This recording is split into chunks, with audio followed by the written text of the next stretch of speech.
নমস্কার, টিএনও নিউজে আপনাদের স্বাগত। আমি এআই নিউজ অ্যাঙ্কার পাখি। সাংবাদিকদের মুখোমুখি হয়ে সরাসরি মন্ত্রী সুশান্ত চৌধুরী বলেছেন যে এসটিজিটি নিয়োগ প্রক্রিয়া নিয়ে। তবে ইনি তার সাথে আরও বলেছেন যে আমাদের রাজ্য সরকার এমন চাকরি দিয়ে থাকেন যেখানে বাম আমলের মতো শুধুমাত্র 5 বছর চাকরি করার পরই সেই চাকরি চলে যায়। 10,323-এর মতো যেন কারুর কোনো চাকরি না হয়। সমস্ত আইন কানুন নিয়ম বিধি মেনেই তারা চাকরির ব্যবস্থা করেন। তবে তিনি কি বলছেন সাংবাদিকদের সামনে, চলুন একবার নিজেরাই শুনে নিই। সেটা চিন্তা করে সমস্ত কিছু আইন কানুন মেনেই আমরা 10,323 যেন না। আজকে চাকরি দেব, 5 বছর পরে চাকরি শেষ হয়ে যাবে, এমন চাকরি আমাদের সরকার দেয় না, আমাদের মুখ্যমন্ত্রী দেয় না, আমাদের প্রধানমন্ত্রী তার পারমিশন দেয় না।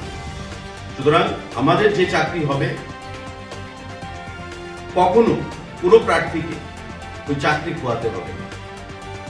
সুতরাং আইন কানুন মেনেই সমস্ত কিছু ব্যবস্থা করিতে হবে।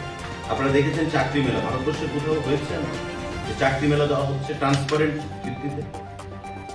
দিদেন গভর্নমেন্টের সময়, সিপিআইএম গভর্নমেন্টের সময় চাকরি নিয়ে অনেক কেস হতো, মামলা হতো, চাকরি চলে যেত।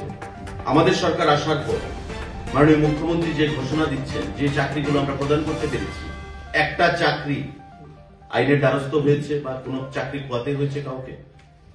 সুতরাং আমি বলবো আন্দোলন করে চাকরি নিতে হবে এমন নয়। সরকার স্বচ্ছ নিয়োগ নীতির মাধ্যমে চাকরি প্রদান করছে। আগামী দিনে আইন কানুন নিয়োগ প্রক্রিয়া সমস্ত কিছু বিচার করেই চাকরি প্রদান করা হবে। ধন্যবাদ, থ্যাংক ইউ। এখনকার মতো সংবাদ এ পর্যন্তই। পরবর্তী নিউজ ও আপডেটস দেখার জন্য অবশ্যই চোখ রাখুন টিএনও নিউজের পর্দায়।